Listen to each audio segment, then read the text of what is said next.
ഈ സൂറത്തായിരുന്നു ഞാൻ മതം വിടുന്ന സമയത്ത് ഏറ്റവും കൂടുതൽ എൻ്റെ മനസ്സിനെ പ്രക്ഷുബ്ധമാക്കിയ ഒരു സൂക്തം എന്ന് പറയുന്നത്. കാരണം ഇസ്ലാമിലെ സൂക്തങ്ങൾ എന്ന് പറയുന്നത്, ഖുർആൻ എന്നൊക്കെ പറയുന്നത് കാലാതീതമായിട്ട് നിലനിൽക്കേണ്ടത്, എന്നും വരുന്ന ആളുകൾക്ക് വേണ്ട ഒരു സംഗതി ആണ്, അത് എല്ലാ ആളുകൾക്കുള്ള മാർഗനിർദ്ദേശങ്ങളാണെന്ന് പറയുമ്പോൾ എൻ്റെ മനസ്സിൽ വന്നൊരു ചോദ്യമാണ്, ഈ സൂറത്തുകൊണ്ട് എന്താണ് ഗുണം എന്നുള്ളത്. അതായത് തബ്ബത് യദ അബീ ലഹബിൻ വ തബ് എന്നൊക്കെ പറഞ്ഞിട്ടുള്ള ആ സൂറത്ത് നമ്മൾ ഓതുമ്പോൾ, ഖുർആന ഓതുന്നതിൻ്റെ ഭാഗമായിട്ട് നിസ്കാരത്തിലൊക്കെ ഇങ്ങനെ കണ്ണും പൊട്ടിന്ന് ഓതും. അപ്പം ഞാനിങ്ങനെ ആലോചിക്കുന്നുണ്ട്, ഇന്ന് എന്തിനാ ഇത് ഓതുന്നത് എന്നിങ്ങനെ ആലോചിക്കുന്നുണ്ട്. കാരണം മൂപ്പര് ഓൾറെഡി മരിച്ചുപോയി.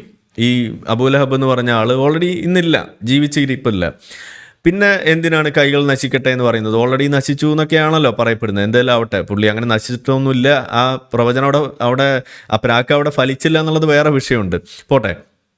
പുള്ളി അങ്ങനെ പോയി, ഇന്നില്ല. അപ്പോൾ പിന്നെ എന്തിനാണ് ഈ പ്രാക്ക്? അപ്പോൾ ഈ പ്രാകുക